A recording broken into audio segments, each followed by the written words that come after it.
गुणातीतोऽक्षरं ब्रह्म भगवान् पुरुषोत्तमः जनो जानन्निदं सत्यं मोक्षते भवबन्धनात्। श्री स्वामीनारायण भगवान की जय। अक्षर पुरुषोत्तम महाराज की जय। राधा कृष्ण भगवान की जय। सियावर रामचंद्र भगवान की जय। उमापति महादेव की जय। प्रमुख स्वामी महाराज की जय। महंत स्वामी महाराज की जय। भगवान श्री स्वामीनारायण, भगवान श्री विश्वकर्मा दादा ना पवित्र चरणों में प्रार्थना साथे आप सर्वे धामधर पंचाल समाजना सभ्यश्रीओं ने नमस्कार। जय श्री कृष्ण, जय श्री राम, जय Swaminarayan and a very good evening. खूब सुंदर कार्यक्रमનું આપણે આયોજન કર્યું છે અને સમગ્ર સમાજના તમામ આગેવાનશ્રીઓ અને તમામ સભ્યશ્રીઓ આપ સર્વે શ્રદ્ધાથી, ઉત્સાહથી, ઉમંગથી આજે આ કાર્યક્રમમાં અહીંયા પધાર્યા છો। તે જ્યારે આવો સત્સંગનો કાર્યક્રમ હોય ત્યારે આટલા બધા સહભાગી થયા છો એટલે તમારા હૃદયમાં અને તમારી બુદ્ધિમાં એટલે કે ભાવનાઓમાં અને વિચારોમાં જે સંસ્કાર છે અને તમારા બાપદાદા તરફથી જે તમને સંસ્કાર પ્રાપ્ત થયા છે એનું આ દર્શન અત્યારે થઈ રહ્યું છે। नहीं तो सामान्यतः એવું થાય કે ગીત સંગીતનો કાર્યક્રમ હોય એમાં બધા ભેગા થઈ જાય, પણ સત્સંગનો કાર્યક્રમ હોય એમાં આ શ્રદ્ધાથી બધા આટલી સંખ્યામાં પધાર્યા છો એટલે ખરેખર તમારા પરંપરામાં સંસ્કાર, પરંપરામાં શ્રદ્ધા, પરંપરામાં એક સેવા ભક્તિનો સદગુણ એ હોય તો જ શક્ય છે। તો એની માટે પણ આ ધામદાર પંચાલ સમાજને ખૂબ ખૂબ અભિનંદન છે।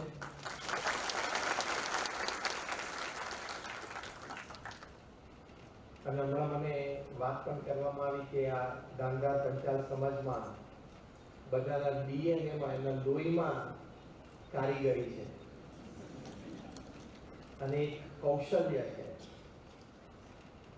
એટલે આ પણ હકીકત છે કે એ પણ સમાજમાં, જ્ઞાતિમાં, પરિવારોમાં એવી કળા, એવી કોઈ બુદ્ધિમત્તા, એવી કોઈ વિશેષ આવડત એ પણ ડીએનએમાં ઉતરતી હોય છે। એટલે બે રીતે તમે ભાગ્યશાળી છો। કૌશલ્યમાં પણ તમને પરંપરા પ્રાપ્ત થઈ અને સંસ્કારમાં પણ પરંપરા પ્રાપ્ત થઈ, એ રીતે ભાગ્યશાળી સમાજ કહેવાય। વિશેષ તો જ્યારે પરિવાર સાથે આપણે આજે ભેગા થયા છીએ ત્યારે સૌથી અગત્યની વાત એ છે કે આપણા પારિવારિક મૂલ્યો છે એ ખૂબ સારી રીતે જળવાય। જે કંઈ વેપાર ધંધો આપણે કરીએ છીએ એ તો ખૂબ કુશળતાથી કરીએ છીએ। હમણાં બધાનો પરિચય પણ ત્યાં અમને બેક સ્ટેજમાં થયો કે નાની મોટી ઇન્ડસ્ટ્રી બધા ખૂબ શ્રદ્ધાથી ચલાવો છો ને 50થી માંડીને 500 સુધી બધા કારીગરો તમારા ત્યાં કામ કરે છે। એટલે એ સંબંધી તો કંઈ બીજી વાત વિશેષ કરવાની નથી, પણ પરિવાર છે, પારિવારિક મૂલ્યો છે, પરિવારમાં સંપ, સુહૃદભાવ અને એકતા, પરિવારમાં નીતિ, નિયમ, નિયંત્રણ, પરિવારમાં સુખ, સમૃદ્ધિ અને શાંતિ, પરિવારમાં આગલી પેઢીને સંસ્કારિત કરવી, શ્રદ્ધાળુ કરવી, એક પરિશ્રમ અને બધા એકબીજા સાથે સમજદારી પછી એ પતિ પત્ની હોય, પિતા અને સંતાન હોય, સાસુ અને વહુ હોય, સગા ભાઈ હોય, તો એમાં સમજદારી, સહન શક્તિ અને સ્વીકારની ભાવના એ હોવી એ ખૂબ જરૂરી છે. તમને કદાચ પહેલો જ પ્રશ્ન એ થતો હશે જ્યારે આ વાતનો ઉલ્લેખ કરું છું ત્યારે, કે અમે તો એક સંત છીએ અને અમારો પોતાનો પરિવાર તમે છોડીને આવ્યા છીએ, અમારો પોતાનો કોઈ બાયોલોજિકલ પરિવાર નથી, તો પારિવારિક સંબંધો કે પારિવારિક મૂલ્યો વિશે શેના આધારે અમે વાત કરી શકીએ? કારણ કે જીવાતનો અનુભવ જ નથી. પણ એક બહુ સરસ પુસ્તક મેં કોરોના કાળ દરમિયાન વાંચેલું. એ પુસ્તકનું નામ છે ધ $1 ટ્રિલિયન કોચ. $1 મિલિયન નહીં, $1 બિલિયન નહીં, $1 ટ્રિલિયન કોચ. આ $1 ટ્રિલિયન કોચ પુસ્તકમાં એવી વાતો લખી છે કે એક પ્રોફેશનલ ફૂટબોલરે આઈટી એક્ઝિક્યુટિવ્સને ટ્રેન કર્યા. આ પ્રોફેશનલ ફૂટબોલરનું નામ બિલ કેમ્બેલ. એને સામાન્ય નહીં પણ ગૂગલ કંપનીના માલિક લેરી પેજને કોચિંગ આ ફૂટબોલરે આપ્યું છે. ગૂગલ કંપનીના પ્રેસિડેન્ટ એટલે vice president products Eric Smith એને પણ ટ્રેનિંગ આ બિલ કેમ્બેલે આપી છે. એક બીજા પણ બહુ સિનિયર એક્ઝિક્યુટિવ જોનાથન રોઝનબર્ગ એને પણ ટ્રેનિંગ બિલ કેમ્બેલે આપી. તો પહેલો પ્રશ્ન આપણને એમ થાય કે એક ફૂટબોલ રમતો ખેલાડી, એક ફૂટબોલર એ આઈટી એક્ઝિક્યુટિવ્સને ટ્રેનિંગ ને કોચિંગમાં શીખવાડતા શું હશે? પહેલા તો આ બે ફિલ્ડ કેટલા જુદા કહેવાય, wide apart, millions of miles અવે. તો આ બંનેને કેટલો સંબંધ હોય અને આ શીખવાડે શું, પેલો શીખે શું? તો આ વાત બહુ જ, કારણ કે આ તો બહુ વિશ્વ પ્રસિદ્ધ પુસ્તક છે, ઘણી જગ્યાએ બેસ્ટ સેલર બન્યું છે. આમાં જેને ટ્રેનિંગ લીધી એ લોકોએ પોતે બિલ કેમ્બેલ પાસેથી શું શીખ્યા છે ને એની વાતો લખી છે. What they learn from Bill Campbell. તેમાં લખ્યું છે કે અમને આ ફૂટબોલર બિલ કેમ્બેલે એવી એક વાત શીખવાડી, આ બહુ સમજવા જેવી વાત છે, વર્થ અન્ડરસ્ટેન્ડિંગ. એ વાત એ લખે છે કે બિલ કેમ્બેલે અમને એ શીખવાડ્યું કે તમારી કંપનીની પ્રગતિ માટે તમે એડવર્ટાઇઝિંગ, માર્કેટિંગ, સેલ્સ, તમારી સ્ટ્રેટેજી શું છે એ અમારે કોચ તરીકે જાણવાની જરૂર નથી. તમારી પ્રોસેસીસ, સિસ્ટમ્સ, નેટવર્ક્સ એ પણ અમારે કોચ તરીકે જાણવાની જરૂર નથી. આજકાલના કોચ તો પહેલા આ જાણે પછી તમને ટ્રેનિંગ આપે. આ લોકો કહે છે અમારે જાણવાની જરૂર જ નથી. તો ટ્રેનિંગ કોઈ કેવી આપી? Vote two coach, vote two train. આ લોકો બધાએ લખ્યું, આ લેવલના માણસો, લેરી પેજ, ગૂગલ કંપનીના માલિક, એ લખે છે કે બિલ કેમ્બેલ પાસેથી અમે એક વાત શીખ્યા જે મુખ્ય છે.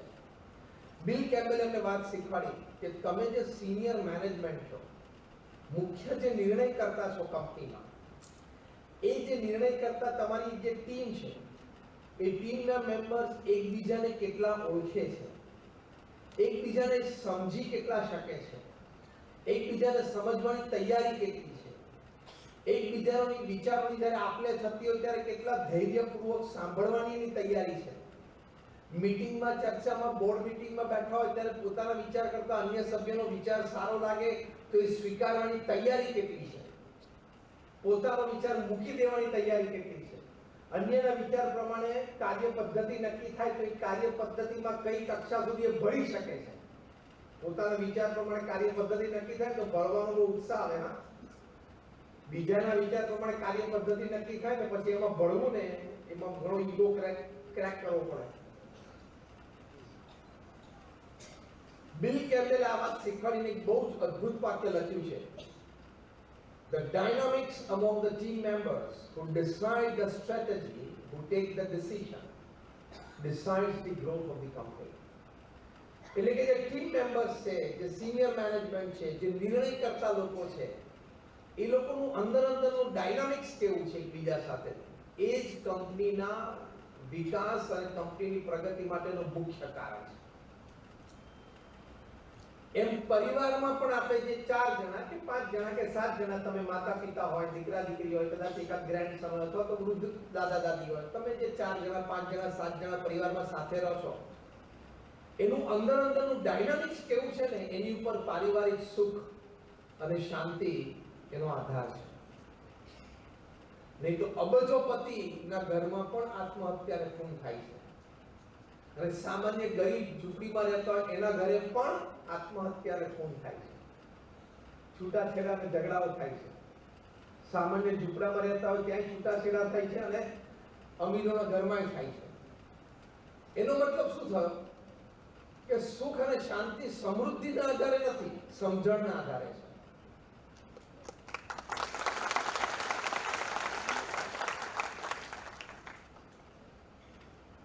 એ વાત પરથી નક્કી થાય છે કે સુખ અને શાંતિનો આધાર છે એ એકબીજાને સ્વીકારવાની તૈયારી કેટલી છે એની પર છે,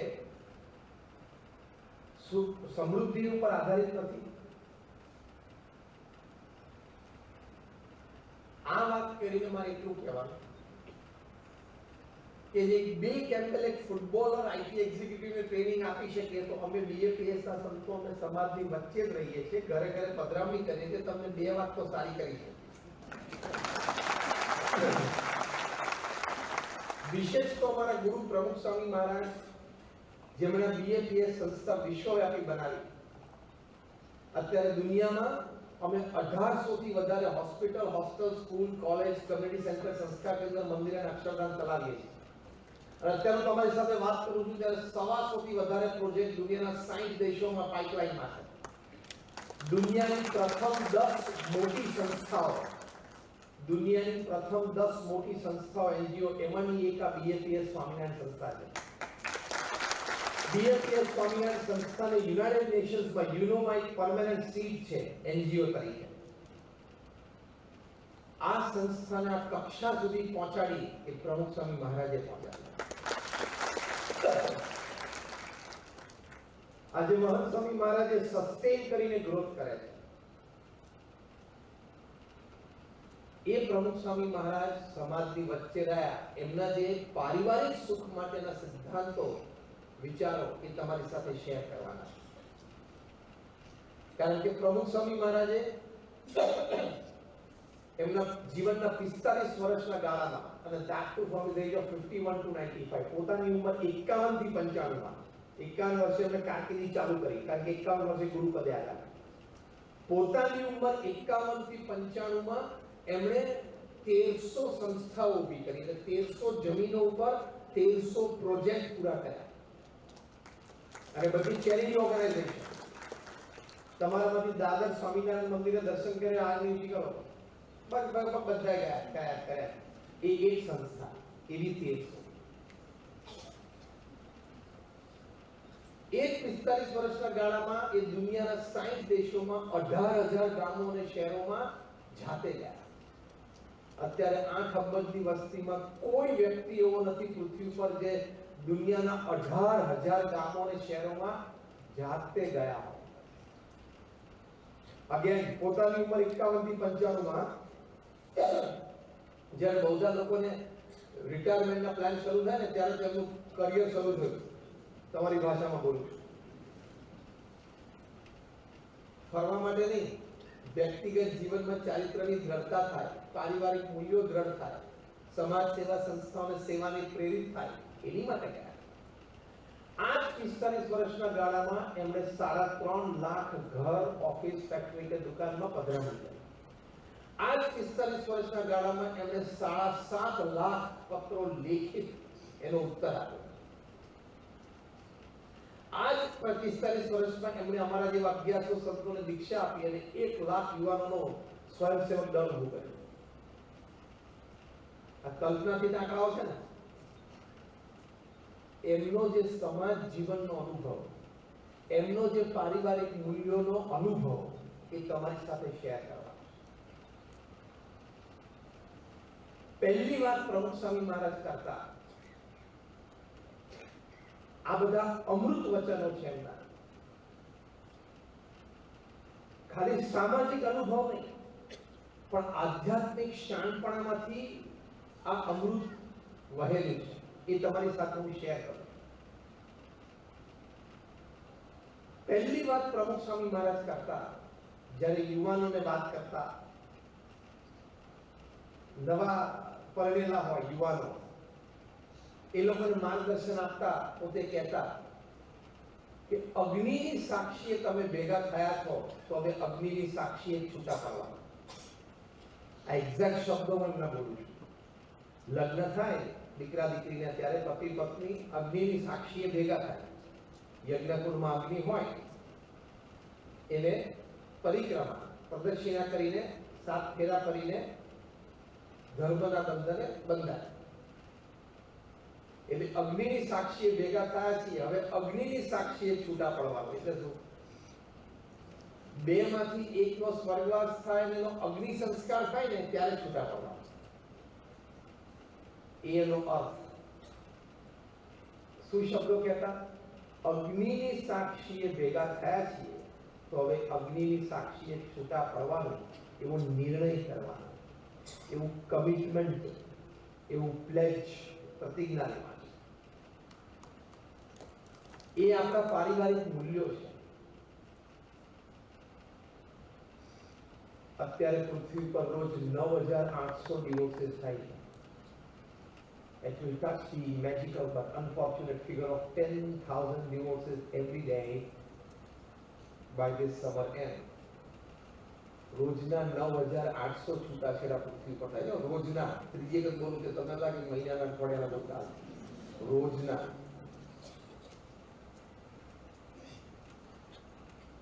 એની પાછળના કારણો શું? સહન શક્તિનો અભાવ,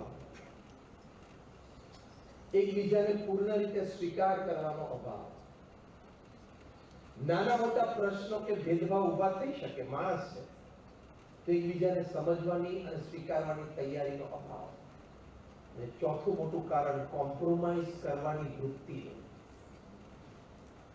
સમજવાનું કે બિઝનેસ પાર્ટનર હોય કે પતિ પત્ની હોય, તમે જ્યારે સાથે આવ્યા છો પછી સાથે કામ કરવાનો નિર્ણય કર્યો અથવા સાથે જીવન જીવવાનો નિર્ણય કર્યો તો બંને જણાએ આ ફોર્મ્યુલા ઉપર ચાલવું પડશે. એક ફોર્મ્યુલા મેં ડિઝાઇન કરી, જેને ટેક ફોર્મ્યુલા કહેવાય, TAAC. T is tolerance, A એટલે acceptance, બીજો એટલે apologies અને C એટલે compromise. આની પર ચાલવું જ પડે. તમારામાંથી કોઈ અહીંયા બેઠા છે જેઓ પ્રશ્ન પૂછીને હાથ ઊંચો કરી શકે? પ્રશ્ન એ છે કે મારા પરિવારમાં હું કહું અને હું ધારું એ પ્રમાણે જ બધું થાય છે. આગળ ઊંચી કરો. તમે બધા હસ્યા કેમ? કારણ કે એક કારણ હશે કે કોઈ આમ આંગળી ઊંચી કરી શકે એમ, અને ભૂલથી કોઈ આંગળી ઊંચી કરે તો રાત્રે 8 વાગે પાછું ઘરે પહોંચવાનું છે ને.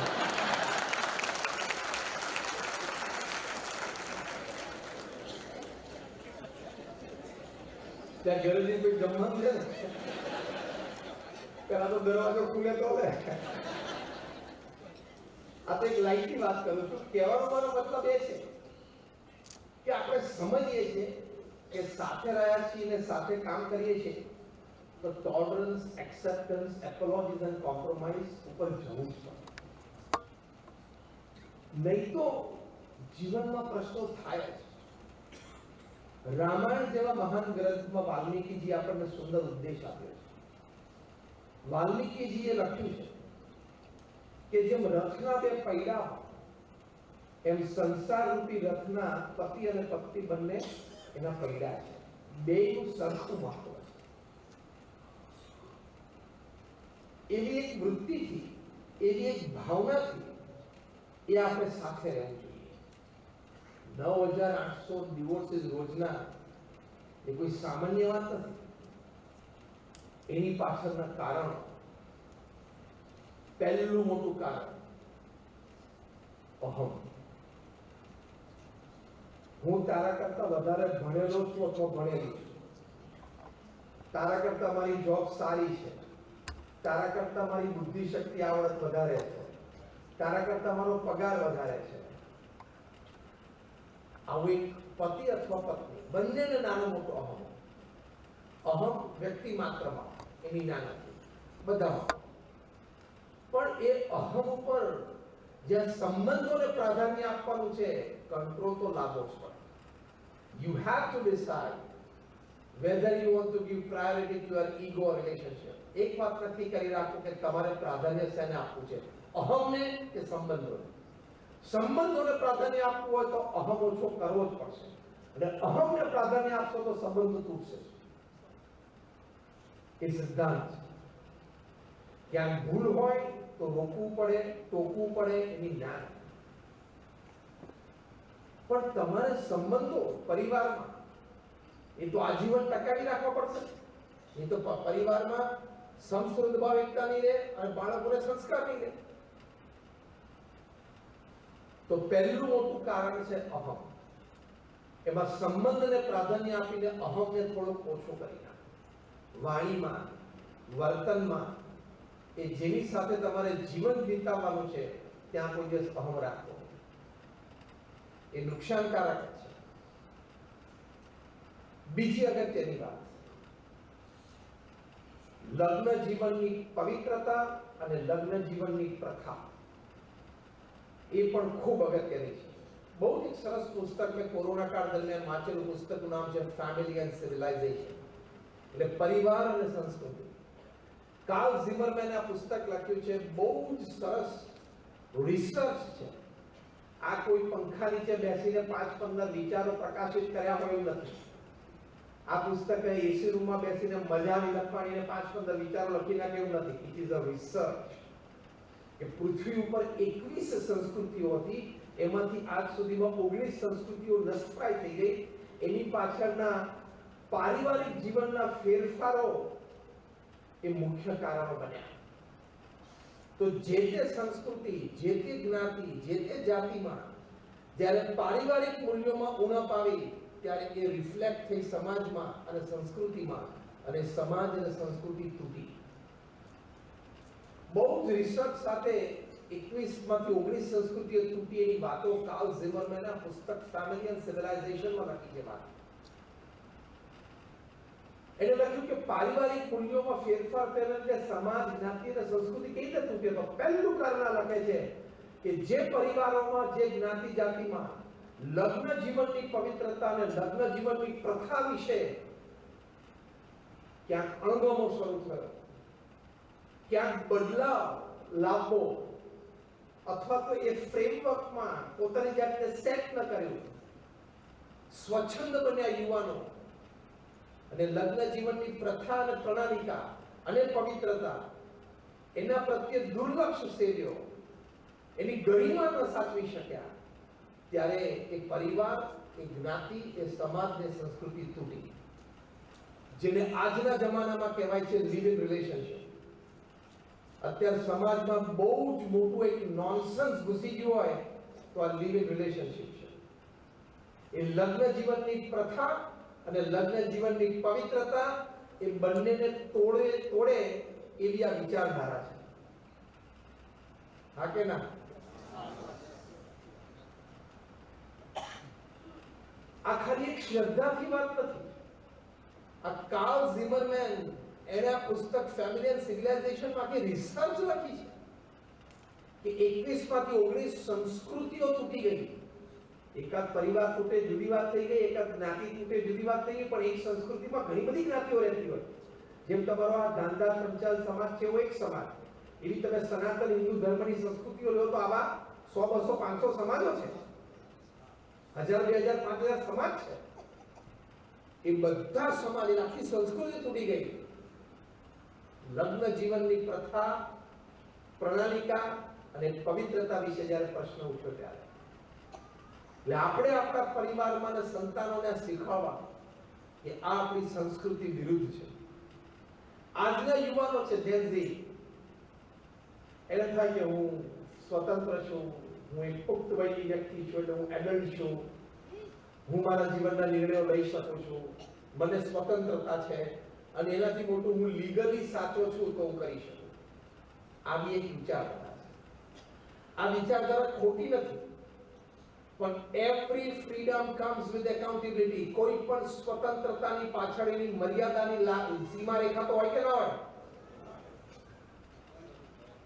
કોઈ પણ સ્વતંત્રતા એ મર્યાદાની સાથે જ આવેલી હોય. તમને કોઈ સત્તા સોંપે પણ એ સત્તાની પણ એક મર્યાદા હોય. એમ તમે એમ કહો કે હું યુવાન છું, પુખ્ત વયનો છું, હું ફ્રી છું, હું ફ્રી વર્લ્ડમાં રહું છું, હું લીગલી રાઈટ છું, લિવિંગ રિલેશનશિપ અમે બંને એડલ્ટ છીએ, હું ને આ છોકરી બંને અથવા છોકરીના છોકરા બંને 22, 23, 24 વર્ષના છે, લીગલી અમને સાથે રહેવાનો અધિકાર છે. તું લીગલી સાચો છું પણ કલ્ચરલી અને સોશિયલી ખોટો છું. સંસ્કૃતિ અને સમાજની દ્રષ્ટિએ તું ખોટો છું એટલે ખોટો જ છું. લિવિંગ રિલેશનશિપ કદાચ લીગલી સાચું હશે, સંસ્કૃતિ, સંસ્કાર, સમાજ, પારિવારિક મૂલ્યો, સમાજનું ભવિષ્ય અને સુરક્ષા માટે ખોટું છે એટલે ખોટું છે. હું તમને દ્રષ્ટાંતથી સમજાવું. તમારા પિતા થોડા દૂર ઊભા હોય, 10, 15, 25 ફૂટ, ને તમારે જરા એમને બોલાવવા હોય તો તમે એમ બોલો કે એ મારી માના પતિ અહીંયા આવો. લીગલી તમે સાચા છો? Legally you are right. Legally તમે સાચા છો, તમને કોઈ ખોટું નહીં કહી શકે, તમારી સામે કેસ ન બને. કારણ કે તમે જેને બોલાવો છો તમારા પિતાને, એ તમારી માતાના પતિ છે. તમે બોલાવો કે મારી માતાના પતિ અહીંયા આવો, તમે લીગલી રાઈટ છો, તમે પુખ્ત વયના છો, તમને સ્વતંત્રતા છે, તમારી સામે આંગળી કોઈ ઉઠાવી ન શકે કોર્ટમાં લીગલી.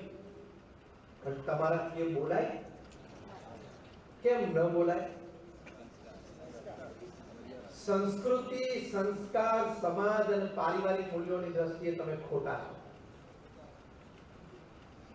અને બીજો શબ્દ સરસ તમે બોલ્યા, સભ્યતાની દ્રષ્ટિએ તમે ખોટા છો એટલે તમે ખોટા છો. એટલે લીગલ રિલેશનશિપ કદાચ લીગલી સાચું હશે પણ culturally, socially, family value wise it is wrong. So it is wrong. આ સંસ્કાર તમારા સંતાનોને આની ખુલ્લા દિલે વાત પરિવારમાં કરવી જોઈએ. શાંતિથી તમે રાત્રે જમ્યા પછી પરિવાર સાથે બેઠા હો તો આવી વાત થવી જોઈએ. એકાદું ઓટીટી પ્લેટફોર્મ ઓછું કરીને પણ થવી જોઈએ.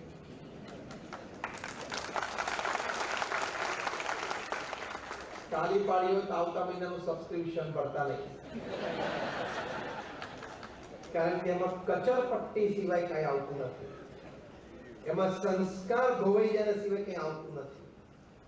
અમે તો જોયું નથી, પણ અમને આવીને જે આવી વાત કર્યા અથવા તેવા આર્ટિકલ્સ વાંચીએ ત્યારે સંસ્કારના ધોવાણ સિવાય એમાં કઈ વાત નથી.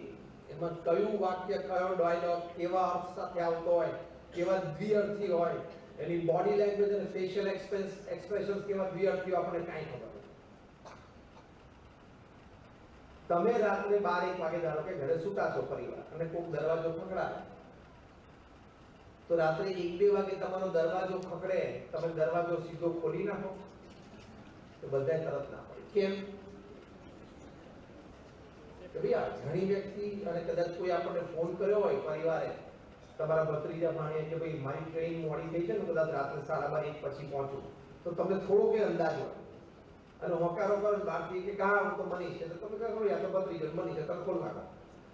પણ આવી કોઈ વાત ન હોય, કોઈ સમાચાર ન હોય ને અચાનક તમે કોઈ ખખડાવે તો ખોલો નહીં. અચ્છા,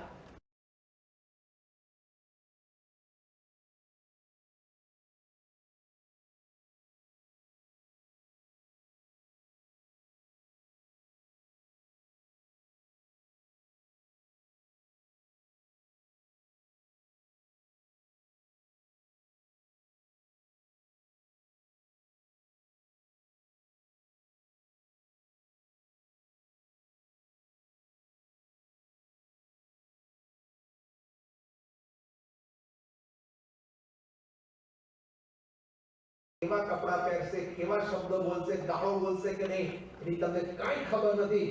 પ્રેમથી તમે દરવાજા ખોલી નાખો, પરિવાર જોવા બેસી જાવ છો, એ ખોટું છે.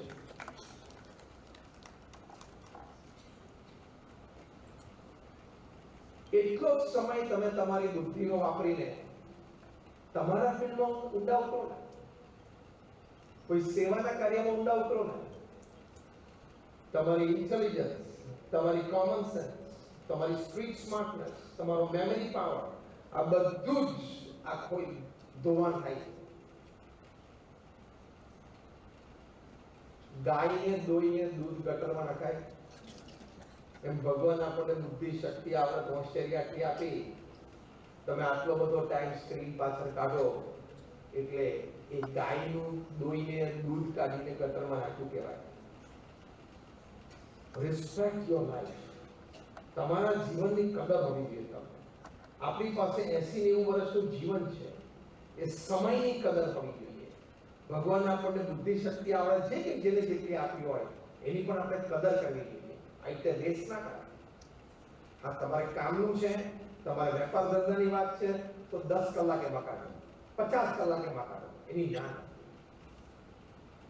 પણ એન્ટરટેઇનમેન્ટના નામે તમે આટલું બધું એની પાછળ એનર્જી, ટાઈમ અને રિસોર્સિસ નાખી દો, એ ખોટું કહેવાય. એના લીધે પણ છૂટાછેડા અને પરિવારમાં વિખવાદ થાય છે. એ પછી આમાંથી સોશિયલ નેટવર્કિંગ સાઇટ્સ ઉપર જાય. આ કારણ ઘણું લખ્યું છે. સોશિયલ નેટવર્કિંગ સાઇટ નવરો પડે એટલે ચાલુ કરે સોશિયલ નેટવર્કિંગ સાઇટ. અહીં બેઠો બેઠો વિયેટનામમાં અને મલેશિયામાં કોકની સાથે ચેટિંગ ચાલુ થાય. મૂર્ખ.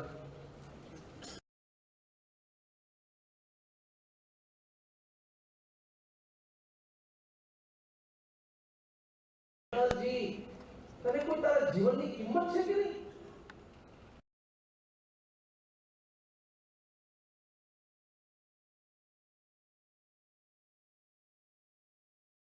જેન્ડર છુપાવે છે અને પછી ક્રાઇમ્સ થાય છે, સાયબર ક્રાઇમ્સ થાય છે.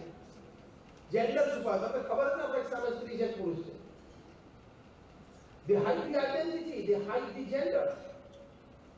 એ તો હવે આધાર કાર્ડ લિંક થશે ને ત્યારે ખબર પડશે કે 3 વર્ષથી કોકની સાથે પિંકી સમજી ચેટ કરતો એ રગો હતો. આવશે બા એના લીધે એમને મજા લે. આવી રીતે તમે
ફરે છે ને બધાના કર્મો બહાર આવે. એટલે આ પણ આપણે ધ્યાન રાખવાનું. એક ખાનદાન, આપણા પરિવારનો એક સંસ્કાર કે ભાઈ હું મારા લગ્ન થયું, હું કમિટેડ છું, પછી બીજી વાત નહીં, બીજી વૃત્તિ નહીં, બીજો વિચાર, તો પારિવારિક સુખ મેન્ટેન થશે. એટલે આ લગ્ન જીવનની પ્રથા, પ્રણાલિકા અને પવિત્રતા એ આપણે હંમેશા મેન્ટેન કરવી. તો એ પારિવારિક સુખ છે. બીજું, પરિવારમાં જે આપણા વૃદ્ધ માતા પિતા છે, એમના પ્રત્યેનો આદર, એમના માટે પ્રેમ અને એમની સેવા કરવાની ભાવના અને વૃત્તિ હંમેશા રાખવા. આપણને શું સંસ્કારમાં શીખવાડ્યું છે? માતૃદેવો ભવ, પિતૃદેવો ભવ, આચાર્ય દેવો. એ આપણા સંસ્કાર છે. તમે તમારા માતા પિતાને ઘરડા ઘરમાં મૂકી આવ્યા એટલે એ જ બિલ્ડિંગની, એ જ રૂમની ડુપ્લિકેટ ચાવી ઘરમાં રાખજો, તમને 25 વર્ષ પછી કામમાં લાગશે. કર્મનો સિદ્ધાંત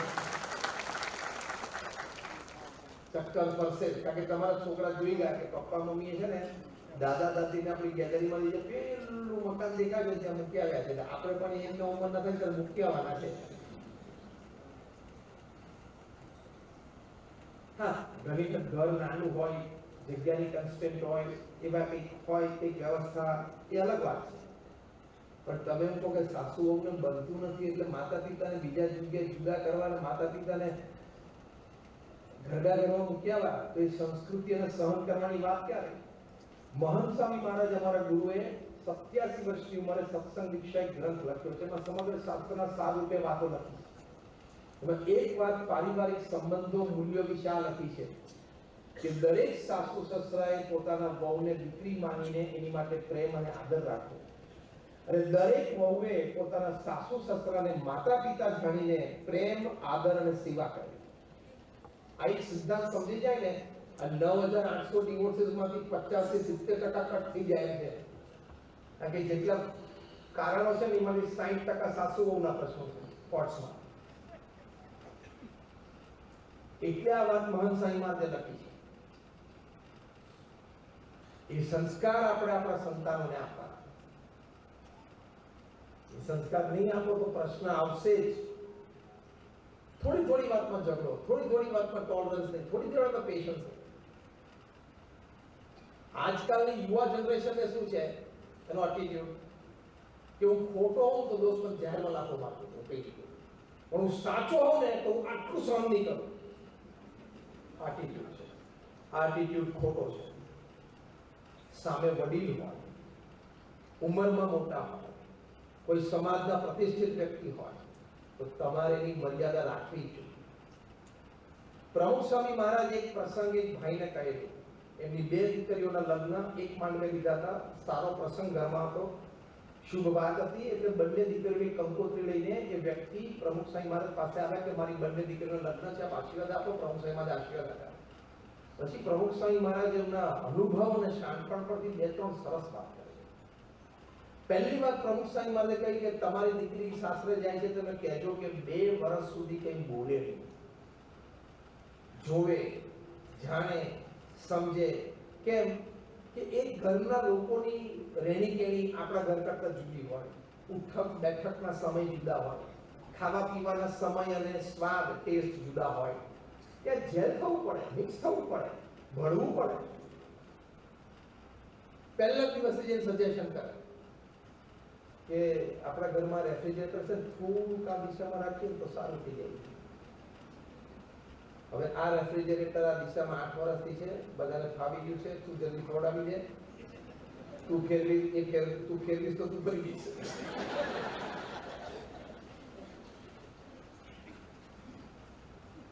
બીજી વાત કરી પ્રમુખ સ્વામી મહારાજ, આ બહુ જ ઇમ્પોર્ટન્ટ છે કે તમારી દીકરીને કહેજો કે સાસરે જાય છે તો સાસુ સસરા વધે ને તો સામે નહીં બોલવાનું. કદાચ સાસુ સસરા ખોટું વર્તતા હોય ને તો પણ એ વખતે તો મૌન જ રાખવાનું, સામું બોલાય જ નહીં. અને હા, ખોટું સહન પણ નહીં કરવાનું. પણ 2 દિવસ પછી વાતાવરણ શાંત હોય ત્યારે પ્રેમથી સાસુ સસરાને બેસાડીને વાત કરે કે વાત તમારે આમ સમજ્યા પણ વાત આમ હતી, તમે પપ્પા વાત આમ કરતા હતા પણ વાત આમ હતી, એમ સ્પષ્ટતા થાય, ખોટું સહન નહીં કરવાનું. પણ એ વખતે તો મર્યાદા રાખવી જ પડે. એ વખતે જો તમારી દીકરી હાથ લાંબો કરીને સાસુ સસરા સામે બોલી, her CA goes to dustbin, her computer engineering goes to dustbin and garbage, her pharmacy goes to dustbin and garbage, everything goes to dustbin and garbage. કારણ કે ભણી પણ વડીલોના આદર અને સન્માનની વૃત્તિને વિચાર તો શીખી નથી. વડીલો તમને વળતા ટોકતા કે સામું બોલાય, એને કોઈ મિસઇન્ફોર્મેશન હોય, એ ખોટી રીતે વર્તા હોય ને, આપણને ખબર હોય ને, તો એ વખતે એને બોલી દેવાનું. આપણા સંસ્કાર છે, તો પરિવારની એકતા સંસ્કૃતમાં એકતા સચવાશે, તો સામાજિક સુરક્ષા સચવાશે, તો સમાજ ટકી રહેશે. બાકી સમાજમાં છૂટાછેડાના પ્રશ્નો બધે થાય, તમારા સમાજમાં મોટા પાયા છે. હા કે ના છે? આ બધા વિચારો દ્રઢ નહીં કરો ને તો ગમે એટલા તમે ભણેલા હશો, એડવાન્સ હશો, તમારી જાતને ફોરવર્ડ માનતા હશો, તમારી જાતને મોડર્ન માનતા હશો, વેલ એડ્યુકેટેડ હશો, તો પણ છૂટાછેડા થશે. આ સંસ્કારના વિચાર તો જોશે જ. વડીલોની સામે તમે હાથ લાંબો કરીને બોલો એટલે તમારા સંસ્કાર શું રહે? અને તમે એ વખતે સાંભળી લો, પછી 2 દિવસ પછી સ્પષ્ટતા કરો ને, કેમ શાંતિથી બેસી. તો સાસુ સસરાને પણ એમ થાય કે દીકરીને ભણાવી પણ છે એના મા બાપે, અને સંસ્કારે આપ્યા છે. આપણી મર્યાદાઓ એ રાખવી જ પડે.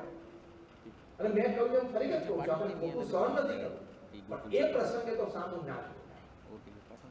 Am I talking something sensible or not?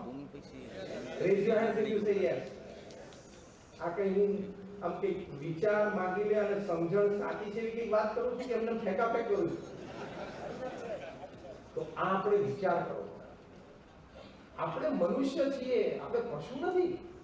2 કૂતરા ગમે ત્યારે ઝઘડે બસવા માંડે એકબીજા સાથે. We are not that. We are human beings. આપણે માણસો છીએ, એકબીજાને સમજવા પડે, એકબીજાની પરિસ્થિતિ, વ્યવસ્થા, વિચારો સમજવા પડે.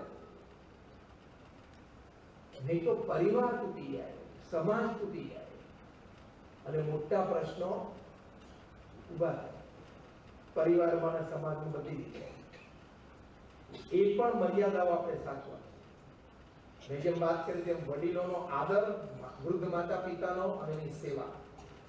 5 માર્ચ 2005ના દિવસે વરલીમાં એક ફ્લેટમાં 6થા માળેથી બાલકૃષ્ણભાઈ, એમના પત્ની અને એમના યુવાન છોકરા ત્રણેય કૂદકો મારીને આત્મહત્યા કરી. એ આત્મહત્યા કરી એના 6 મહિના પહેલા બાલકૃષ્ણભાઈના વૃદ્ધ માતા પિતાએ પણ 13 ગેલેરીમાંથી કૂદકો મારીને આત્મહત્યા કરી. એક પરિવારમાં 5 જણા રહેતા હતા, 5 જણાએ 6 મહિનાના ગાળામાં કૂદકા માર્યા. 5 કરોડનો ફ્લેટ હતો. હું 2005ની વાત કરું તો 2005માં એ ફ્લેટની કિંમત 5 કરોડ હતી. એમની ફેક્ટરીની કિંમત, એમની એસેટ્સ, એમની જ્વેલરી, કેશ બધું થઈને લગભગ 50 કરોડની મિલકત હતી. એટલે સમૃદ્ધિમાં કોઈ કહેવા પણ હતું આજથી 20 વર્ષ પહેલા. અને સમૃદ્ધ હતા અને આગેવાન હતા, પ્રતિષ્ઠિત બધું હતું. પણ આ પ્રસંગો બન્યા. બાલકૃષ્ણભાઈ કેમ આત્મહત્યા કરી? એમના પત્ની દીકરા 3 જણા એક સાથે. કે 6 મહિના પહેલા એમના વૃદ્ધ માતા પિતાએ આત્મહત્યા કરી. એમાં સુસાઇડ નોટમાં લખેલું કે અમે આત્મહત્યા કરી, એની પાછળ દીકરો, દીકરાની વહુ, એનો દીકરો જવાબદાર છે. સુસાઇડ નોટ લખે ને કોઈ વ્યક્તિ આત્મહત્યામાં વખતે, અને એમાં સ્પષ્ટ લખે ને નામ, એટલે સામેવાળાની મોત જ આવે. પછી લીગલી તેને જે પ્રશ્ન ઉભા થાય, એ લીગલ કેસ ચાલે, કારણ કે સુસાઇડ નોટમાં એના નામ હતા. અને બાલકૃષ્ણભાઈના વકીલે એમને કહ્યું કે સર, આપણે પરમ દિવસે જે જજમેન્ટ છે આપણી વિરુદ્ધમાં આવવાનું જ છે અને તમને 3 વર્ષ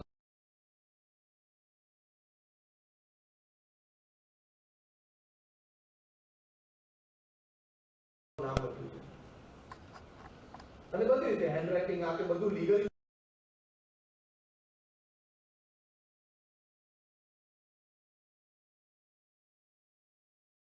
કૂદકો મારી આત્મહત્યા કરી.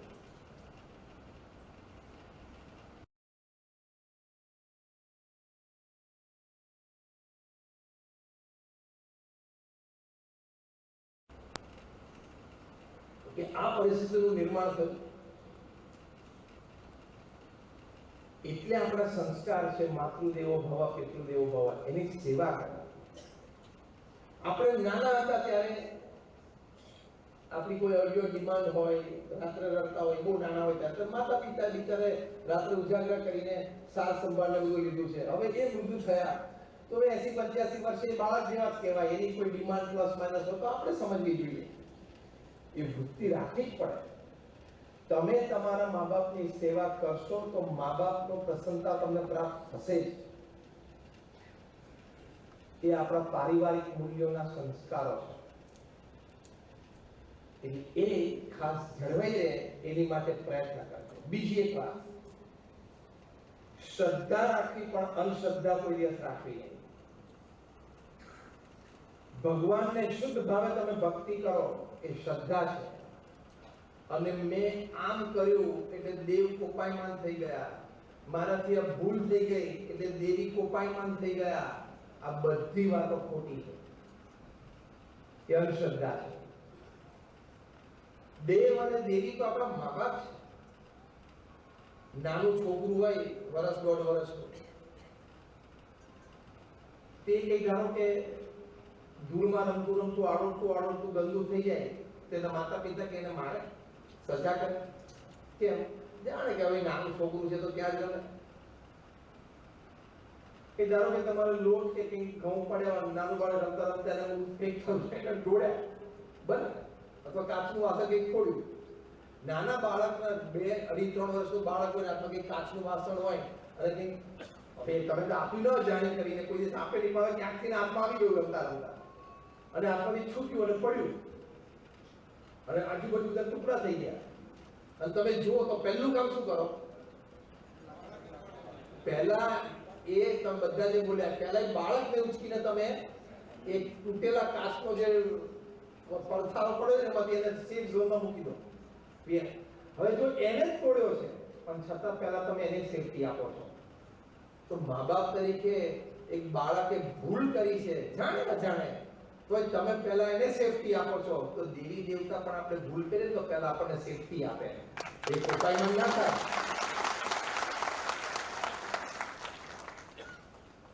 એ કોપાયમાન ના થાય. એક મા બાપ તરીકે આપણા હૃદયમાં પણ બાળક પ્રત્યે ભાવનાઓ, તો આપણે બધા તો એમના બાળક છીએ. તમારી જ્ઞાતિના ઈષ્ટદેવ વિશ્વકર્મા દાદા છે. આપણે ભગવાનનો મહિમા સમજ્યા નથી કે એમનું દિલ કેટલું વિશાળ હોય, એમના વિચારો કેટલા વિશાળ હોય, એમની કૃપા આપણી પર કેટલી હોય, એ કઈ કક્ષા સુધી આપણને માફ કરી શકે છે ને એનો આપણને અંદાજ જ નથી. અમને ધારો કે ભગવાન સ્વામિનારાયણમાં શ્રદ્ધા છે, તમારા ઈષ્ટદેવ પરંપરામાં વિશ્વકર્મા દાદા છે, એમનું નામ સ્મરણ આપણે કરીએ છીએ, એમના પ્રત્યે શ્રદ્ધા રાખીએ છીએ, તો એમના પ્રત્યે આ વિચાર પણ રાખવાનો કે તો અતિ દયાળુ છે, અતિ કૃપાળુ છે, અપાર કક્ષા સુધી મને માફ કરી શકે છે. જો હું ખાલી હાથ જોડીને માફી માંગુ ને તો ભાઈ મારાથી એક ખ્યાલ ચૂક થઈ ગયો, મારાથી જરા ભૂલ થઈ ગઈ, તો ભગવાનની વિશાળતા અને ભગવાનની દયાનો તો આપણને અંદાજ જ નથી. આ લોકમાં પણ કોઈ મોટો ધનાઢ્ય વ્યક્તિ હોય એના પૈસાનો અંદાજ લોકો નથી આવતો.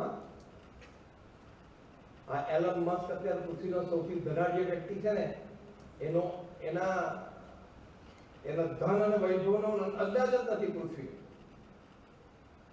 હમણાં એની company SpaceX is one of his companies.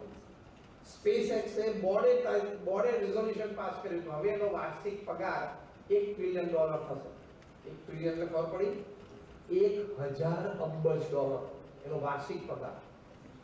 1 અબજ ડોલર એટલે અત્યાર પ્રમાણે 9000 કરોડ. 9000 કરોડ ગુણ્યા 1000. હવે ઝીરો ગણતરી ગણજો. 9000 ના 9 ની પાછળ 3 મહિના, એની પાછળ કરોડના 7, એટલે 9 ની પાછળ કેટલા થયા? 9 ની પાછળ કેટલા થયા?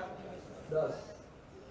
1 અબજ ડોલર, $1 બિલિયન એટલે 9000 કરોડ, 9000 કરોડ. એ પાછા ગુણ્યા 1000 ત્યારે $1 ટ્રિલિયન થયા. 5 વર્ષના પગારમાં તો અડધું મુલું ખરીદી દે આખું.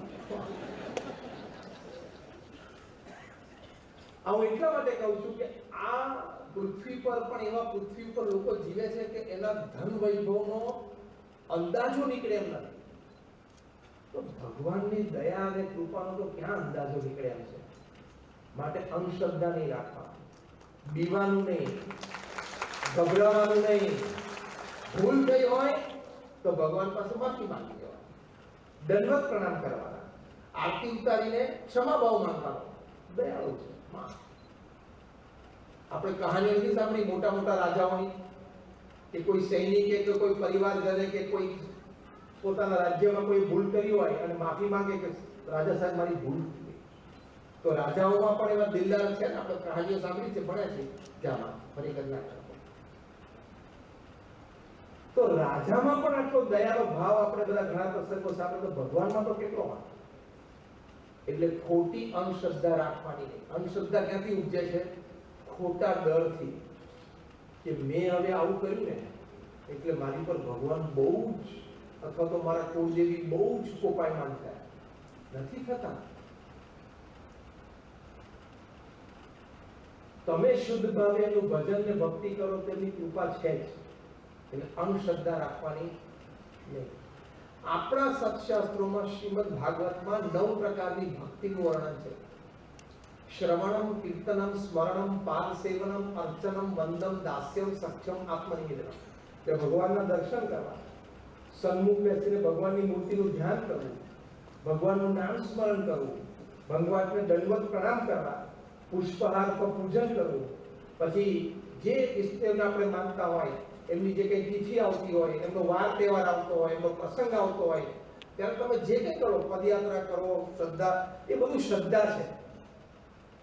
પણ હવે હું આ કરું, હવે આ કરું અને પાછા કોક તમને કહે કે હવે તમે આમ કરશો ને તો જ આમ થશે, એવું બધું ઓથોરિટી છે જ નહીં.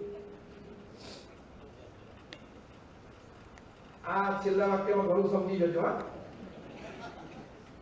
એવું ભગવાને કોઈને ઓથોરાઇઝ કર્યા જ નથી. અને કોઈ રીતે વર્તતું હોય કે મારે ભગવાન સાથે ડાયરેક્ટ એવું કનેક્શન છે અને પછી આમ ધ્યાનમાં બેસે કે હવે મને ભગવાન એવું કીધું છે કે તમે આમ પેલાને કહો આમ કરે તો એ દુઃખમાંથી મુક્ત થશે. તો તું તારા દુઃખમાં કર્મથી મુક્ત થઈને બંગલો ગાડી કર ને, તું તો ગામે ગામ ભટકસ.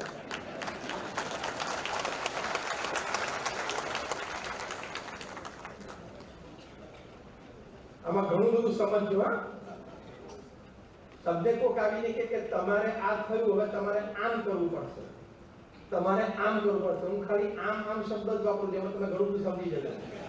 હવે તમારે આમ કરવું પડશે, તમારે તે કરવું પડશે, તમારે પેલું કરવું પડશે.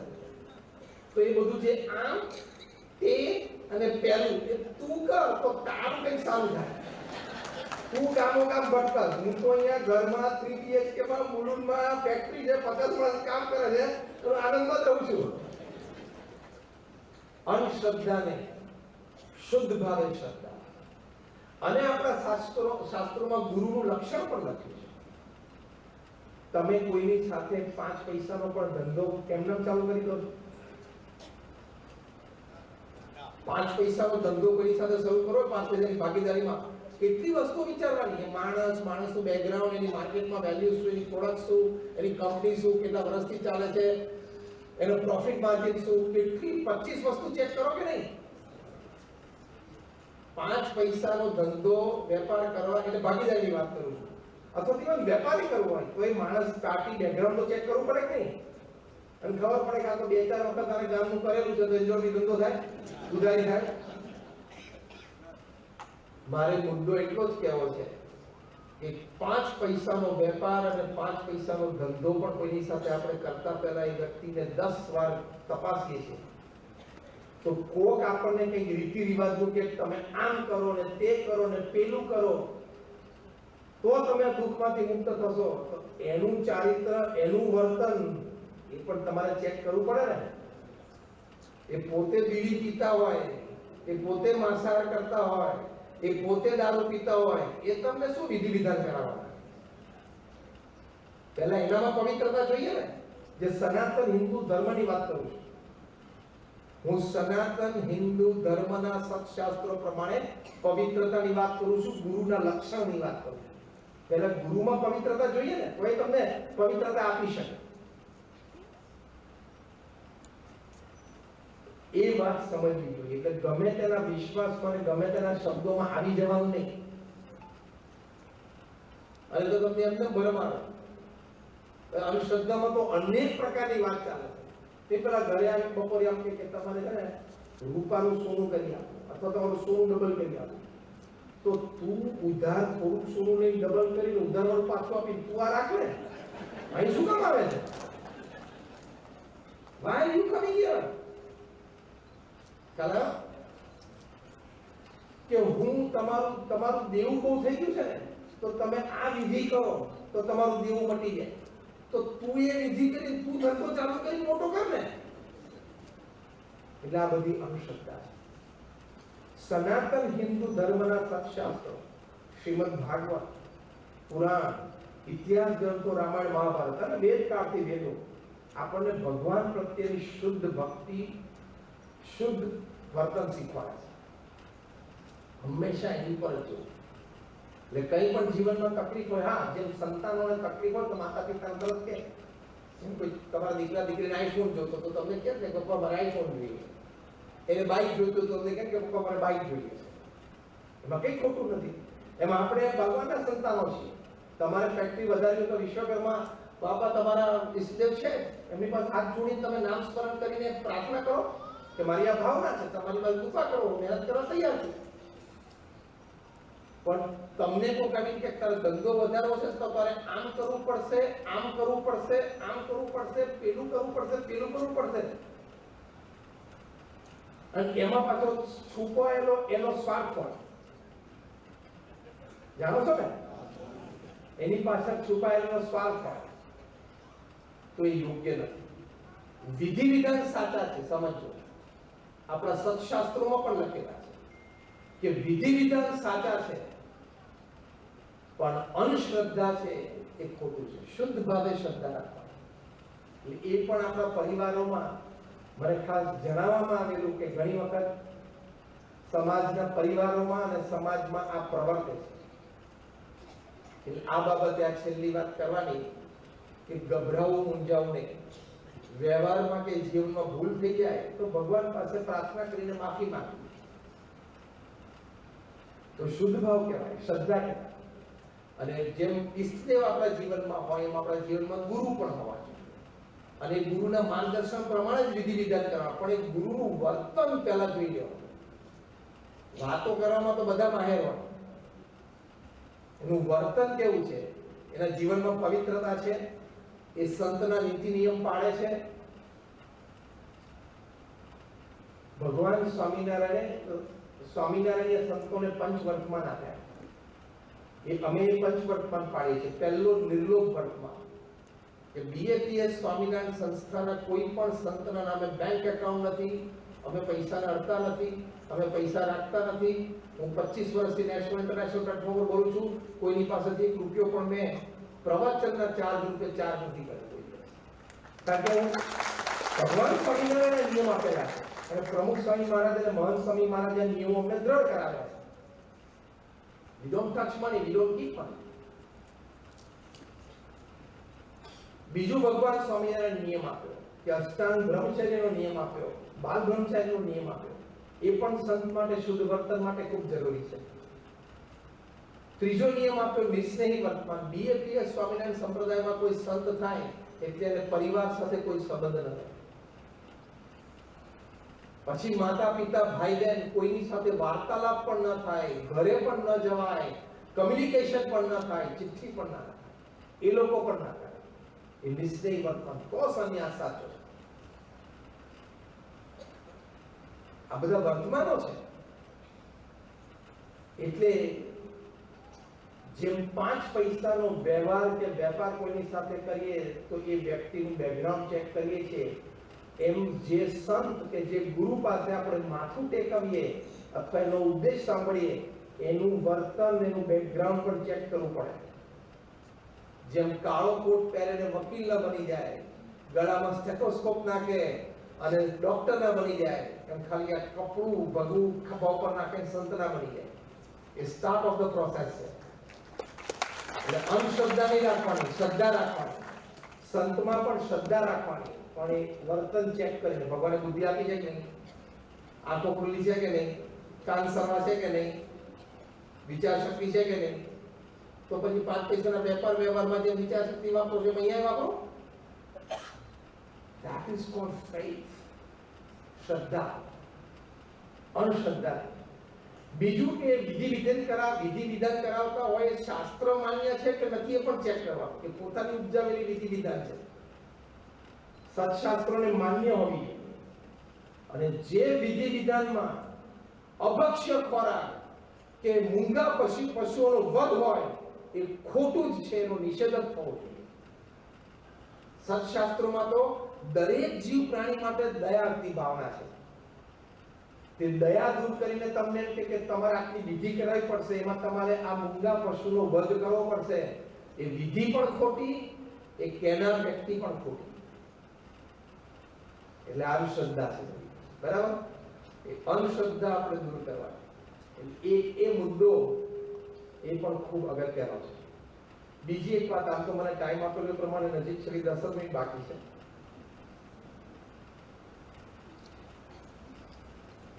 શ્રદ્ધાથી આપણને જીવનમાં કેટલો બધો લાભ થાય છે. લોજિકલી પણ, સાયન્ટિફિકલી પણ આજે સાબિત થયું છે કે ભગવાન પ્રત્યેની શ્રદ્ધા અને ભક્તિથી તમને શારીરિક, માનસિક, આંતરિક, આધ્યાત્મિક બધા પ્રકારના લાભ થાય છે.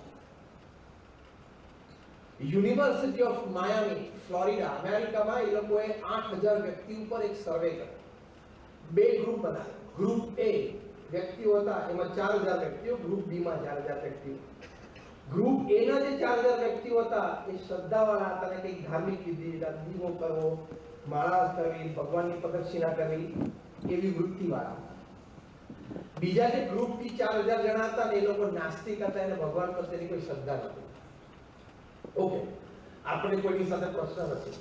It is a democratic world, it's a free world. પોતાની વિચારધારામાં જીવી શકે, આસ્તિક નાસ્તિક આપણે એનો કોઈ પ્રશ્ન નથી.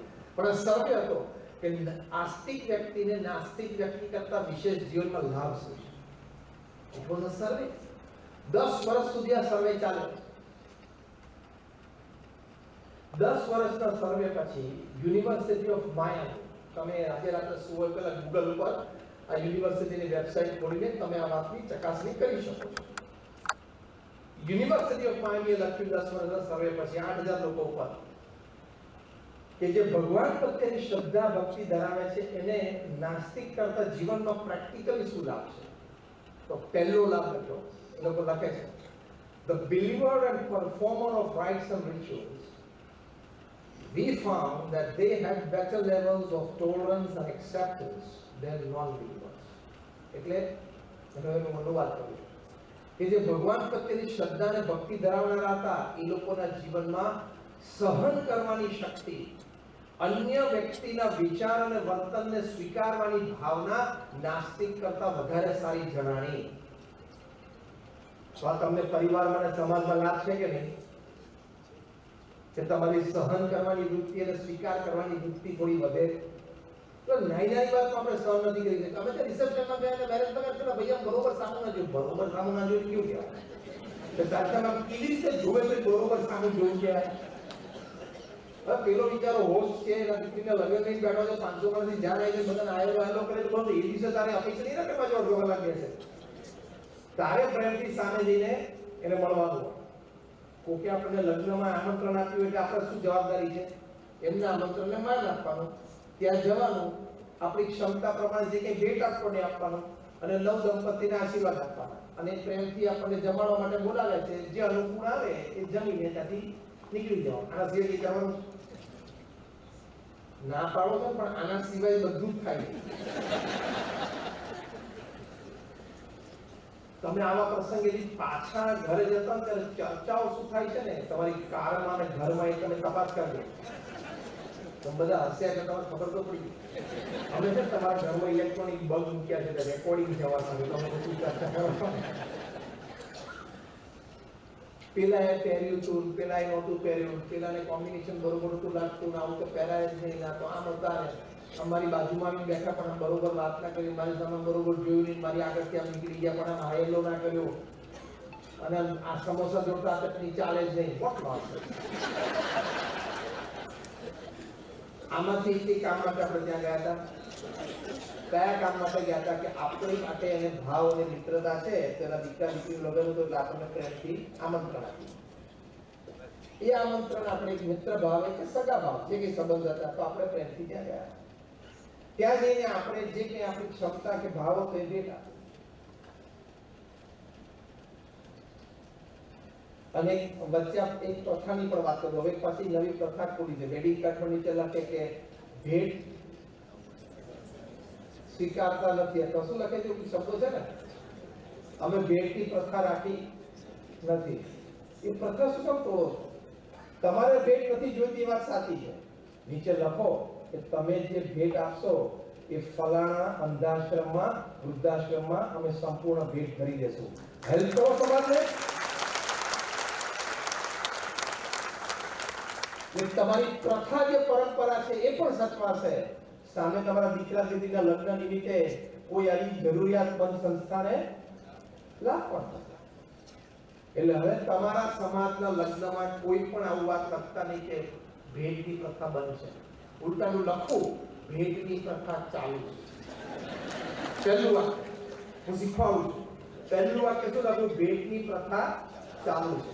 અને નીચે બીજું વાક્ય લખવું કે આવેલ તમામ ભેટ એમાં અમે અમારી રીતે ઉમેરો કરી અને XY સંસ્થાનું નામ પણ લખો. જે તે સંસ્થા સાથે પહેલેથી કોલેબોરેટ કરો કે મારા દીકરાના લગ્ન છે, એમાં જે ભેટ આવશે એ અમે તમને આપવાના છીએ, એટલે તમારું નામ અમે કાર્ડમાં લખશું.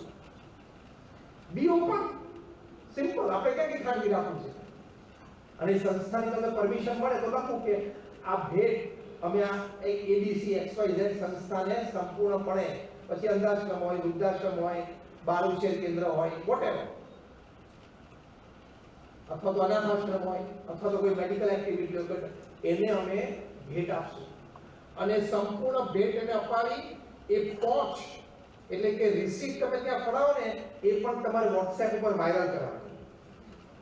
ઉપર લખવાનું કે અમારા દીકરો, ધારો કે નામ હાર્દિક, અમારા દીકરા હાર્દિકના લગ્ન નિમિત્તે આવેલ ભેટનું દાન રિસીપ્ટ, અને નીચે રકમ લખી. એ પણ જેમ લગ્નની કંકોત્રી જેને જેને મોકલો છો ને એ બધાને WhatsApp ઉપર પણ મોકલવાનું. એટલે એમાંથી બીજા 2 જણાને પ્રેરણા મળશે, બીજા 5 જણાને પ્રેરણા મળશે. તમારા દીકરા દીકરીના લગ્ન પ્રસંગે કોઈ સંસ્થાને મોટું દાન મળવું જ જોઈએ. એટલે ભેટ પ્રથા ચાલુ રાખજો. Do you agree with this or not? આ બરોબર વિચાર કરો છો બધા? સહમત છો? એટલે આપણી પ્રણાલિકા પરંપરા એ પણ ચાલુ રહે અને આપણા દ્વારા એક સારું કાર્ય થાય. અને આપણા ભેટ તો 101 રૂપિયાથી 501 રૂપિયાથી 1000 જે ક્ષમતા પાસે જે આપે છે એને કઈ 101 માં 501 માં 1000 માં ફેર નથી પડતો. પણ એવા 501 ને 1000 વાળા બીજા 200 500 ભેગા થઈ જાય તો પેલી સંસ્થાને એક મોટી રકમ થઈ જાય. એટલે હવે કોઈ આ લગ્નમાં ભેટની પ્રથા બંધ રાખતા નહીં. આપણે ભેટની પ્રથા ચાલુ છે. પહેલું જ વાક્ય લખવાનું, ભેટની પ્રથા ચાલુ છે. અને તરત બીજું નીચે વાક્ય બોલ્ડ અક્ષરમાં જુદા કલરથી fine, it should be readable, properly readable. કે ભેટની પ્રથા ચાલુ છે અને આવેલ તમામ ભેટ એમાં અમે સવાયું ઉમેરી અને અમે સંસ્થાને ભેટ આપવા, દાન આપવા માંગીએ છીએ. તો લોકોએ જેને 101 નો વિચાર કર્યો હશે ને 201 આપશે, જેને 501 નો વિચાર કર્યો હશે ને 1001 આપશે. આપવા દો ને, એમાં શું વાંધો છે? જેમ નાની નાની સ્ટ્રીમ્સ ભેગી થાય તો નદી થઈ જાય ને, નાના નાના ઝરણા ભેગા થઈ નદી થઈ જાય. એમાં બી નાની નાની ભેટ ભેગી થઈ જાય તો આવા પ્રસંગે વિચાર કરો. મુંબઈમાં લગ્નની સિઝનમાં રોજ કેટલા લગ્ન થતા હશે અને બધાના દાન ભેટ ભેગા થઈ જાય તો આવી કેટલીય સારી સંસ્થાઓ ચાલે છે. અમે તો ખૂબ સંસ્થાઓમાં ગયા છીએ. તમે બધા પણ વડીલો, બધા આગેવાનો, તમે બધા પણ ગયા છો, અનુભવ હશે કે કે ઘણા લોકો ખૂબ શુદ્ધ ભાવથી અનાથ આશ્રમ ચલાવતા હોય છે, ખૂબ શુદ્ધ ભાવથી વૃદ્ધાશ્રમ ચલાવતા હોય છે, ખૂબ આમ હૃદયના ભાવથી પ્રેમથી આમ સેવા ભાવનાથી સંસ્થાઓ ચલાવનારા વ્યક્તિઓ આપણી વચ્ચે જ છે. તો એને આપણે ટેકો કેમ ન કરવો? હા કે ના? તો હવે આપણે આ પ્રથા ભેટની પ્રથા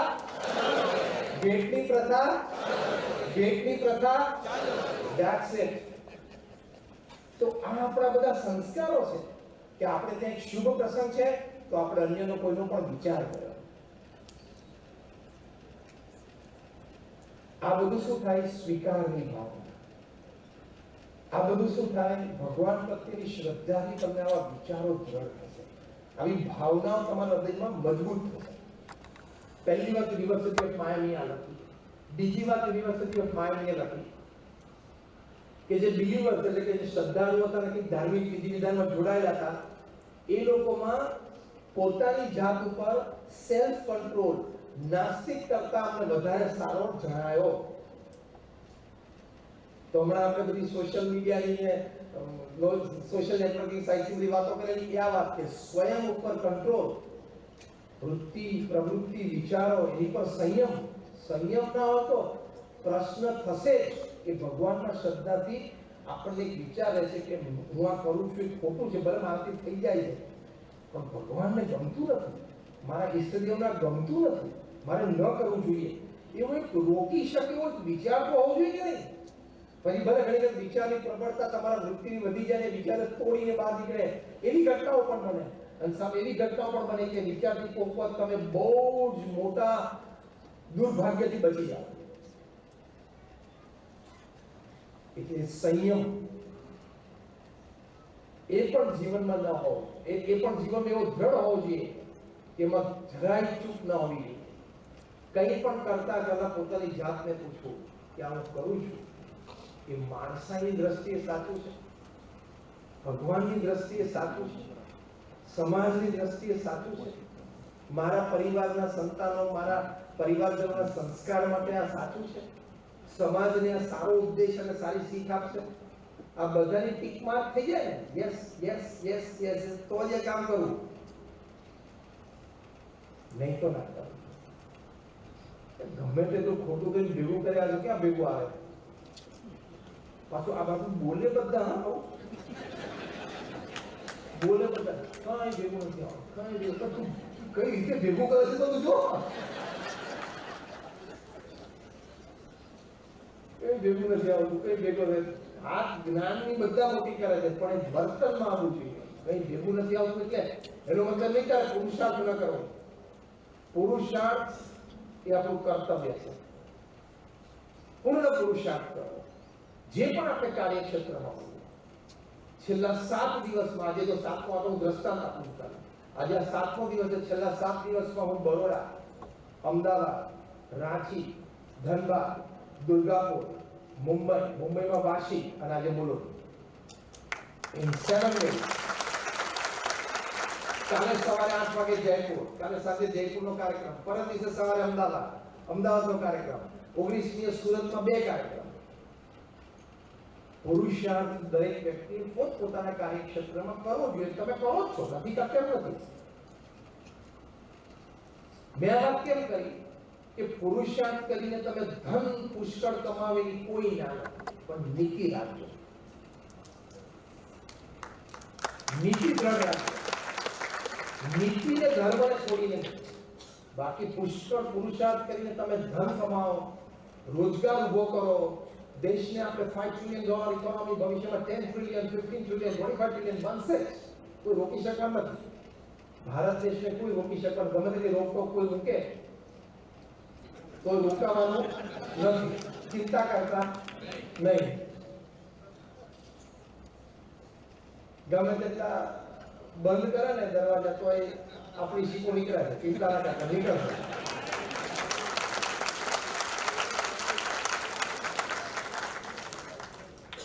એટલે ભારત દેશમાં યુવા શક્તિ પણ છે અને સંસ્કાર પણ છે. જ્યારે શક્તિ અને સંસ્કાર ભેગા થાય ને દુનિયાની કોઈ તાકાત નથી. ક્ષણિક થોડોક બ્રેક મારાવી શકે, લાંબા ગાળે રોકી ના શકે.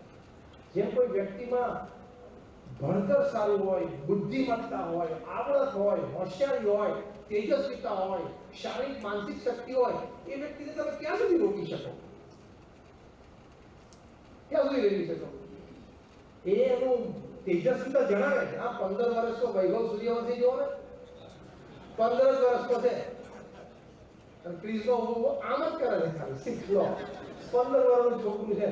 હવે ટેસ્ટમાં એને કન્સિડર કરે છે, જો ટેસ્ટમાં આવશે તો સચિન તેંડુલકરનો રેકોર્ડ તોડશે કે youngest to play for India.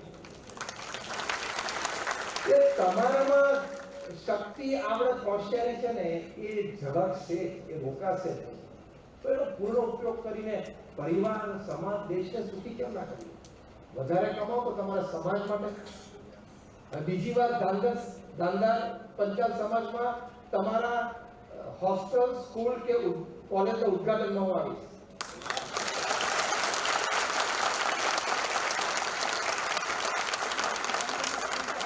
A board જોવું છે કે ધાંધાર પંચાલ સમાજ દ્વારા 150 બેડની આ હોસ્પિટલ, એ ઉદ્ઘાટન પ્રસંગે આપણે કાર્યક્રમ થશે. તમારા બધાનો આજનો જે આ સંખ્યા, તમારી આ શ્રદ્ધા, સત્સંગ માટેનો ઉત્સાહ અને સદભાવના અને સંસ્કાર હશે જ, પણ તમારો ઉત્સાહ રાખવા. ત્રીજી વાત યુનિવર્સિટી ઓફ માયામીએ લખી છે, જે આ વાત મેં અત્યારે કરીએ, કે જેને ભગવાન પ્રત્યેની શ્રદ્ધા અને ભક્તિ છે, એ લોકોના જીવનમાં પોતાના શોર્ટ ટર્મ અને લોંગ ટર્મ ગોલ્સ એ સારી રીતે પરસ્યુ કરવામાં એની એનર્જી લેવલ સારા હતા. તો જો અમે કહ્યું એ થવા, એટલે ભગવાન પ્રત્યેની શ્રદ્ધાથી આપણને જીવનમાં આટલો બધો લાભ છે. કોઈ તમને એમ કે ને, અમને કંપની ઘણા પૂછે, તમને પૂછે કેટલા વખતથી મંદિરે દર્શન કરવા જાઓ છો? એક કાકા હતા ને વૃદ્ધને કોઈ પૂછ્યું, કાકા કેટલા વર્ષથી તમે મંદિરે દર્શન કરવા જાઓ છો? એટલે પેલા કાકા કે 50 વર્ષથી તો જઉં છું. તો પેલા યુવાને પૂછ્યું, યુવાન તો જેન ઝી હા જાણો, તમે 50 વર્ષથી જાઓ છો તો તમે ભગવાનને જોયા? પેલા કાકાએ બીજા શુદ્ધ વર્ષ ના હોય, મેં ભગવાનને જોયા નથી. શ્રદ્ધાથી મૂર્તિના દર્શન આપી તો 50 વર્ષથી તમે મંદિરે ધક્કા ખાવ છો રોજ સવારે 8 વાગે, અને તમે ભગવાન જોયા નથી, એ સફળતા ના કહેવાય. It is not success. તો પેલા કાકા કે મને તો વિશ્વાસ, મને તો શ્રદ્ધા છે. એટલે કે ખમો, વિશ્વાસ અને શ્રદ્ધાની સીધી વાત એ પણ પ્રેક્ટિકલ રિઝલ્ટ છે. કાકા એમનો અનુભવ વડથી પેલા જેનઝી યુવકને બહુ સરસ વાત છે, સાંભળવા જેવી. કે બેટા રાત્રે આપણા ગામમાં બધું વાતાવરણ શાંત હોય ત્યારે તે કૂતરાને ભસતા જોયા? તો પહેલા એક કૂતરું ભસે અને એક દિશા તરફ દોડે, એટલે બાકીના બીજા 4, 5, 7 કૂતરા બધા ભસતા ભસતા એની પાછળ એક દિશામાં દોડે. કેમ? એ 5, 7 કૂતરાને એના આગેવાન કૂતરા ઉપર વિશ્વાસ છે કે આણે ત્યાં ચોર જોયો છે, બાકી આ ભસીના તરફ દોડે નહીં. બાકીના 5 જણા જોયો નથી, પણ એને એમ છે આપણામાંથી એકે જોયો ને, એટલે હોય જ. આટલું દ્રષ્ટાંત આપીને કાકા કે કૂતરાને વિશ્વાસ છે આપણામાંથી એકે જોયો છે એટલે છે જ. એમ આપણામાંથી નરસિંહ મહેતાએ પણ જોયા છે, મીરાબાઈએ પણ જોયા છે, ભગવાન સ્વામિનારાયણના વખતના સંતો ગુણાત્યાન સ્વામી, મુક્તાનંદ સ્વામી, આજે પ્રમુખ સ્વામી મહારાજ અને મહંત સ્વામી મહારાજ, એમને અનુભવ પણ છે. જો કૂતરાને એટલો વિશ્વાસ હોય કે અમારામાંથી એક જણાએ ચોરને જોયો તો આપણે એની સાથે ભસવા દોડવામાં ભળી જવું, અમારામાંથી પણ એક જણાએ જોયો છે એને, એટલે આપણે પણ એની સાથે જોડી જવું. પછી ધીમે ધીમે કાકા કે હવે કાલથી તારે મંદિર આવો, તો કે કાકા કાલ સર 8 વાગે રેડી.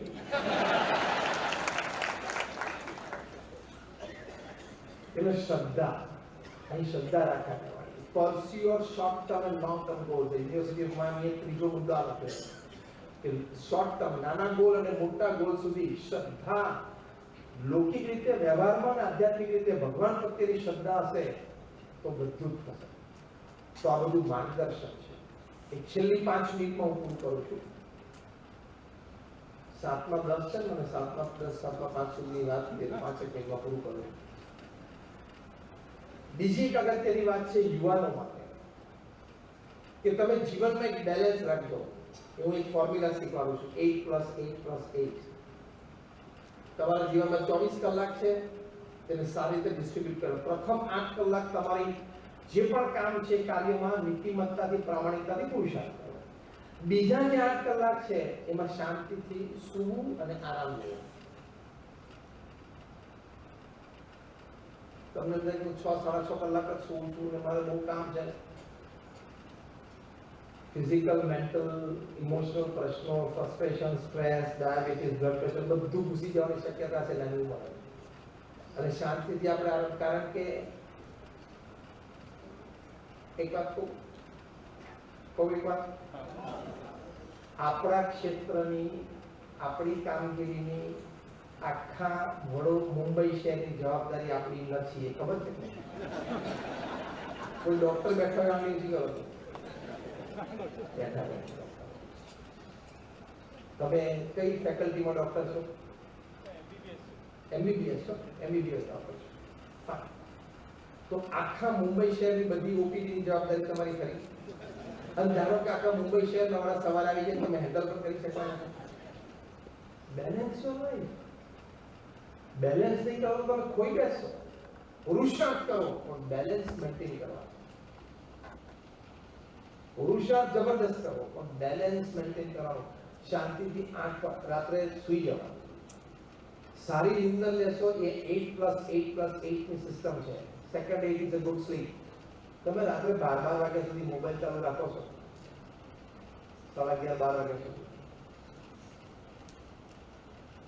સાચું બોલો. આજે બધું તમને બરોબર કહેવાનું છે. અને તમે એક સંતને બોલાવ્યા છે, અમારે તમારી પાસેથી કોઈ સ્વાર્થ નથી. તમારા ખિસ્સામાં 5 પૈસા છે, અમારે કોઈ સ્વાર્થ નથી. તમારે તમને સાચી વાત કહેવાની. તમને કે અમે મસ્કા મારવા નથી આવ્યા. તમારા હિત માટે છે, અમને કોઈ સ્વાર્થ નથી. આપણે આજે જીવનમાં પહેલી વાર મળ્યા, બીજી વખત ભગવાનની ઈચ્છાથી મળશું. પણ આજે તમને સાચીને સારી હોય, તમે રાત્રે 11:30 12 વાગ્યા સુધી મોબાઈલ ચાલુ રાખો છો, ક્યાં એટલી મોટી જવાબદારી અંતર રાખે છે? તમને સ્ટેટ ઓફ હોર્મોન્સ ખોલવાની જવાબદારી તારી.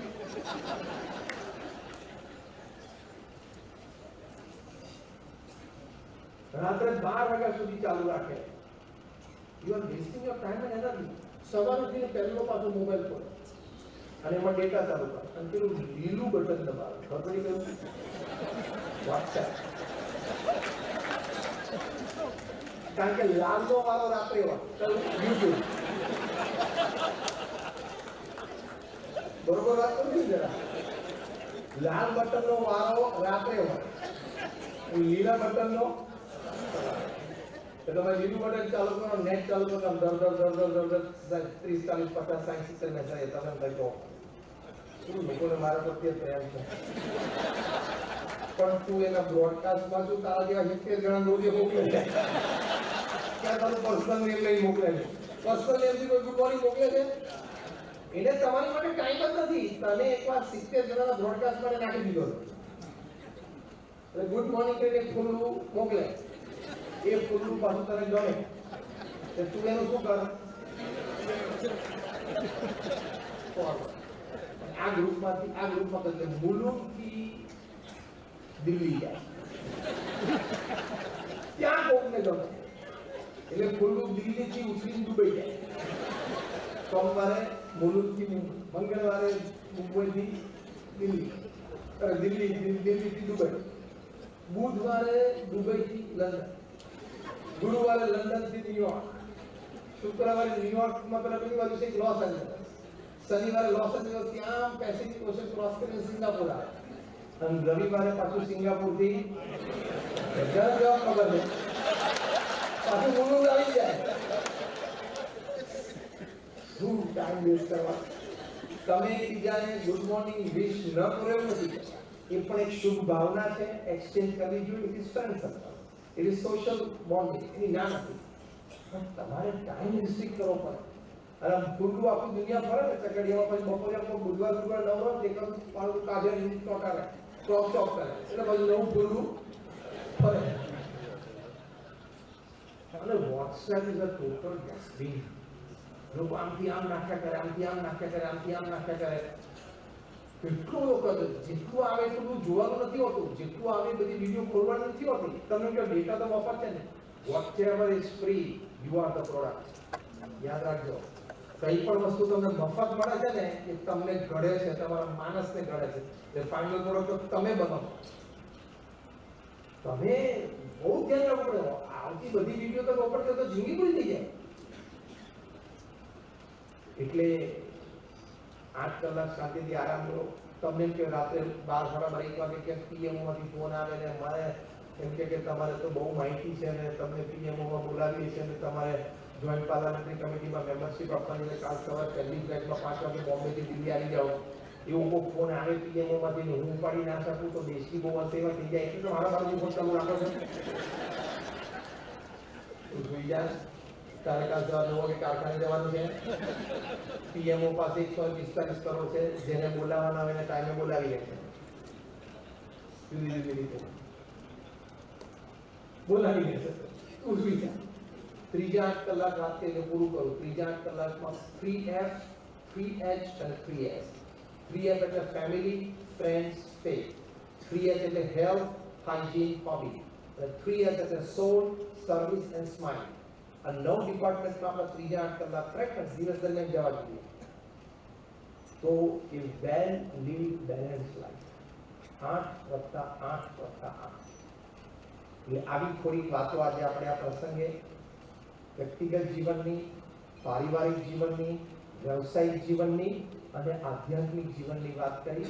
આપ સર્વે માટે અમે પ્રાર્થના કરીએ છીએ કે આપ સર્વેના જીવનમાં ભગવાન પ્રત્યેની શ્રદ્ધા, નીતિમત્તા અને પ્રામાણિકતા, આધ્યાત્મિકતા, પારિવારિક મૂલ્યો, જીવનમાં સંયમ નિયમ એ ખૂબ દ્રઢ થાય, સુખી થાઓ, સમૃદ્ધ થાઓ, એ ભગવાનના ચરણોમાં અમે પ્રાર્થના કરીએ છીએ. આપ સર્વેને ખાસ જય સ્વામિનારાયણ.